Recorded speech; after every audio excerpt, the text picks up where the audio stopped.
Hey guys, how's it going? And welcome to another episode of Epic 7.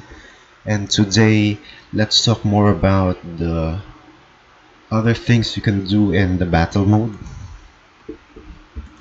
So it's for new players, it's actually overwhelming as there are a lot of things you can do here. So besides the side story, there's a spirit altar, abyss hunt, labyrinth, and the challenge. So that's a lot. Make sure you unlock this by clearing certain stages in adventure mode. So let's start with the spirit altar. So every day there's a specific element that you can farm into. So I'm not sure which is the order. So I think this is the order. I think this is Monday, Tuesday, Wednesday, Thursday, Friday. And then when it's the weekend, all the elements are available. So depending on the difficulty is what kind of rune you can get from it. So stage 1 and difficulty 1 up to 3 you can only get the small runes, and 4 4 till 6 you can also get the greater dark rune, and then 7 you can already get the epic dark rune. So usually when you awaken the hero, it will consume a lot of the small dark roots. So around 10 to 20. And then next is this. So I suggest hoarding and farming for them.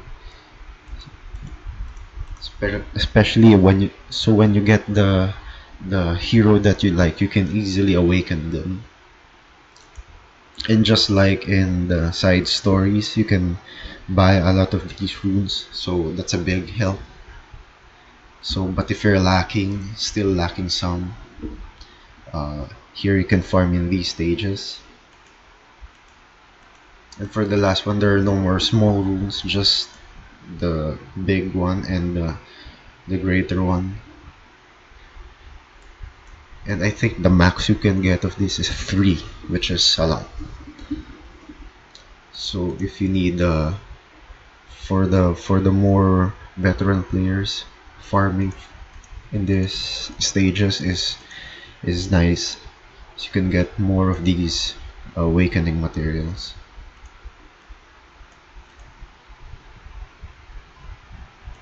And especially for those with specialty changes, you will be needing a lot of these runes. So for example, Lorena for the dark rune. So to get the most out of her, we'll be needing a lot of these greater dark runes. So I suggest just farm here a lot a day just to farm in this stage, just so you can collect a lot of dark runes.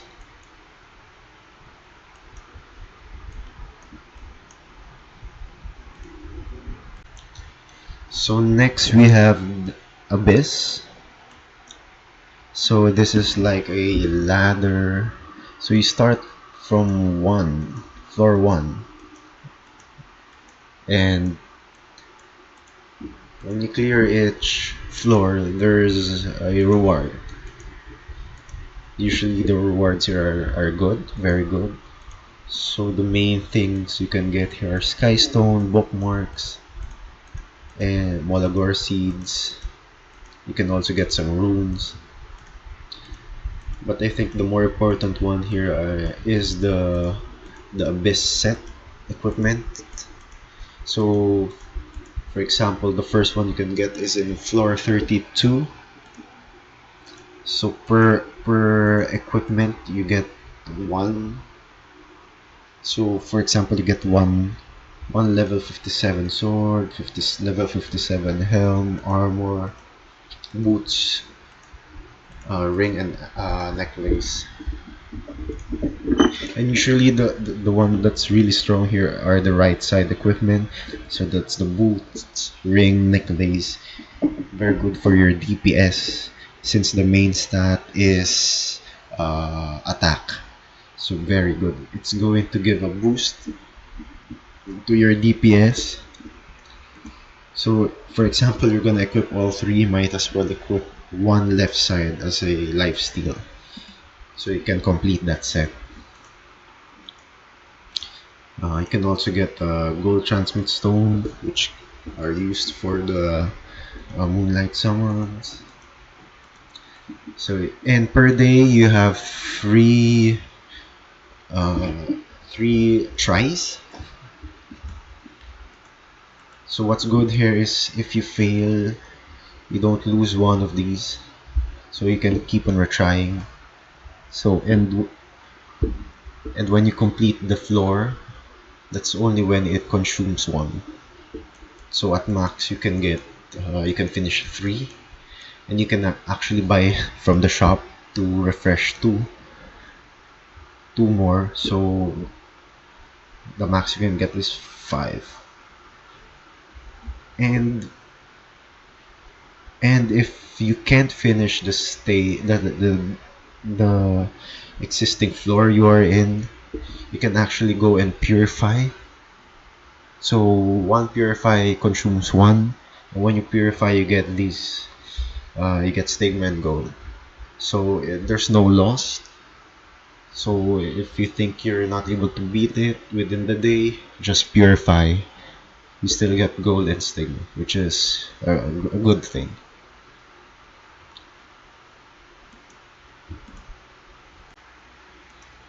So next we have the hunt.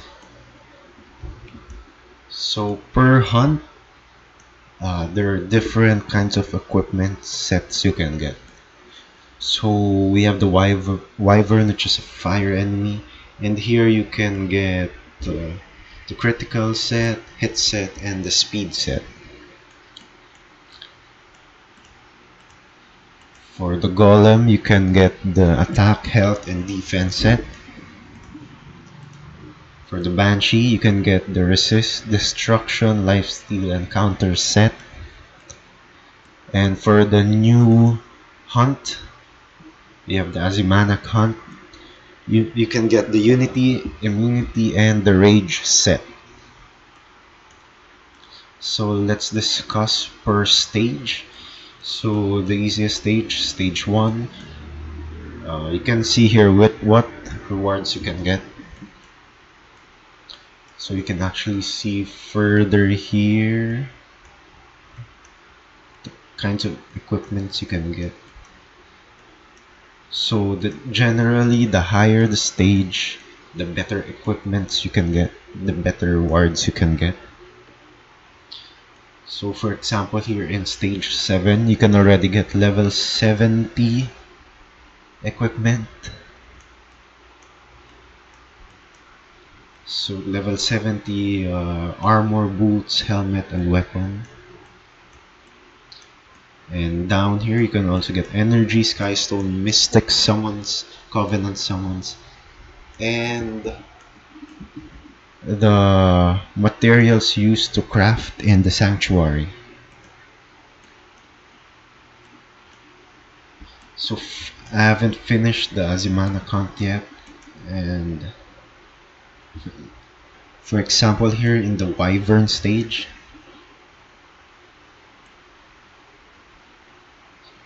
the best equipment you can get already level 85. You can even get level 85 necklace,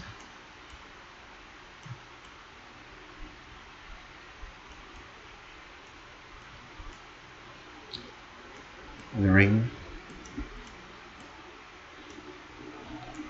So this is where most of the end game the red veteran players are farming. So usually they're looking for speed set, critical set. So since speed is really a strong set, usually looking for speed with the main stat attack or crit damage. So right now this is the more popular hunt. But I suggest not farming until you get to at least stage 8 or stage 9 at least, since you cannot get level 85 equipments here yet. Don't try farming in the lower hunt stages, since I think uh, it's a waste of time.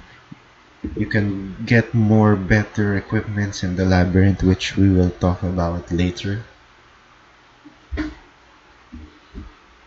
So I suggest just only clearing the hunt stages for the daily missions.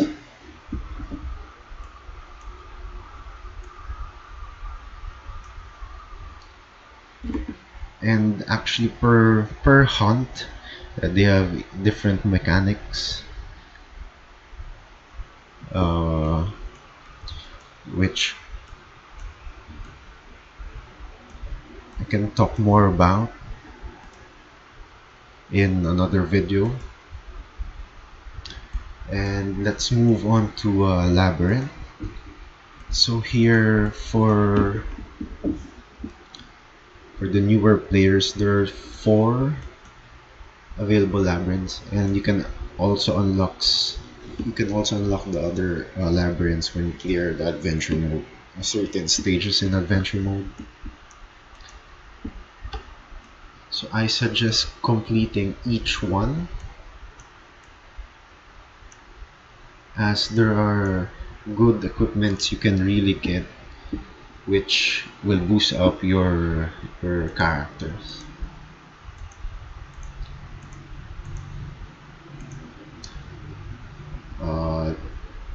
So I can show you here where you will usually get the good equipment.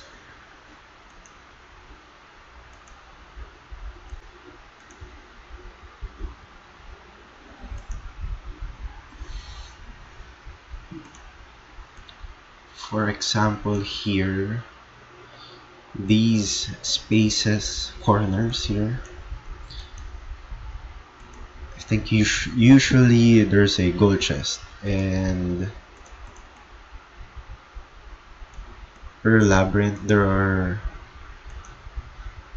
are specific equipments for each stage, and usually these equipments are very strong, and they're epic level, meaning the red ones.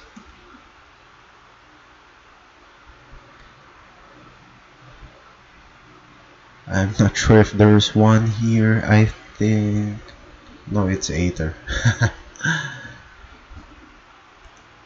So let's just go here, and actually I think there's one here also.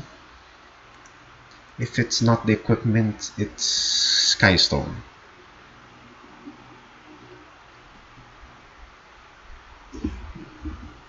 So I'll just show you what it looks like, and when you see a golden chest, you should actually be happy because you're going to get something. See, like this. So I think for the Tyrell Castle, you're going to get the Ubered set. So per weapon, it's a different set, but they're all named Ubered. I think this is one of them. So an example. So imagine you're just starting and you get a epic level 42 equipment. It's going to be a big boost. So, and I suggest to level up at least to level 12.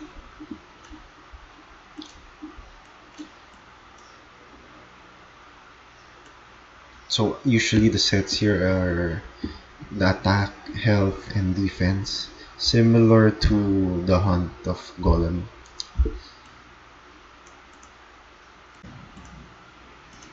And for the next labyrinth, it actually gets bigger and bigger.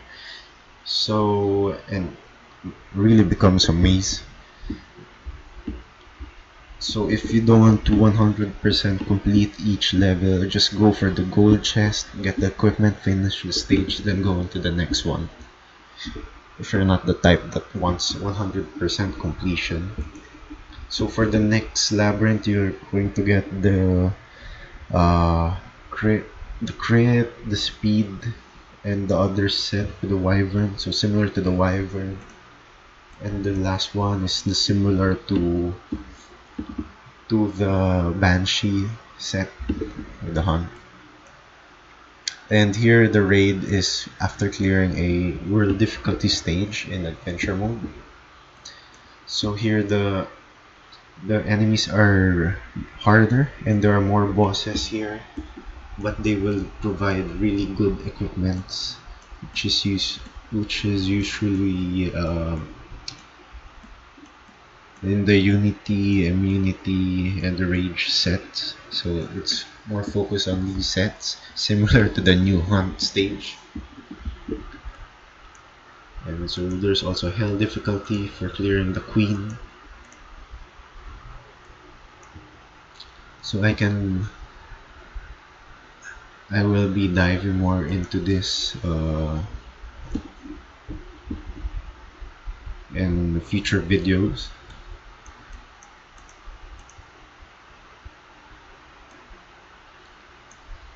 And in Labyrinth you get you have a maximum of three you can store 3 tries, and per day you can only get 1. So unlike the Abyss you get 3, so here per day you only get one of these compasses. So for the Tyrell Castle, the Great Forge, and the Nixid Sanctum, you only consume 1. It's here, as you can see here, 1. While the raid you consume 2, which is understandable since the items here are really strong compared to the previous raid, previous labyrinth.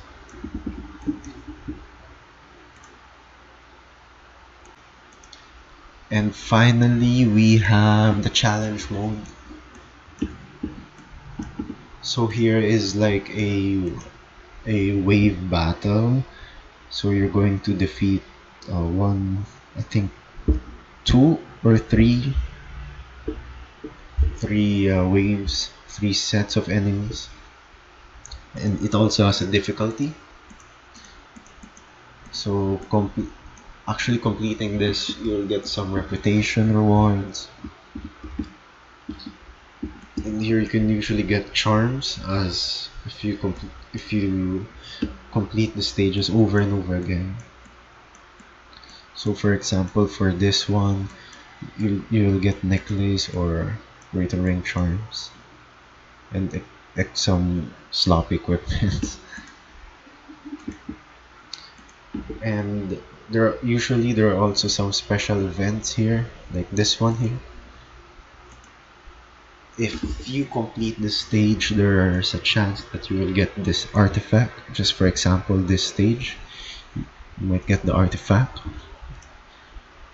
And the previous events, for example, like Xeno, there's a chance that you can get the hero.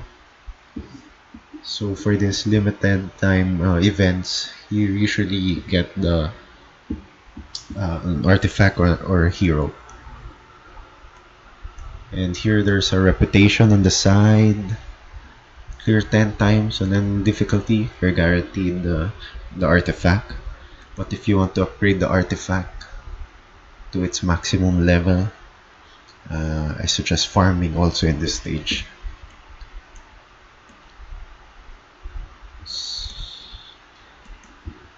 And this, I think that's it for the battle mode. So I think that's a lot to talk about, and I think I will be needing to go more in detail per stage once you're inside, just so you can clearly understand the mechanics on how to defeat this. For example, the hunt. So what does the enemy usually do, and what you can do to prepare for it. And for the labyrinth, the usual mazes, where to get it, the golden chests, how to uh, use your morale to your advantage. So I guess that's it for now. Thank you guys for watching, and I will see you guys again in the next video.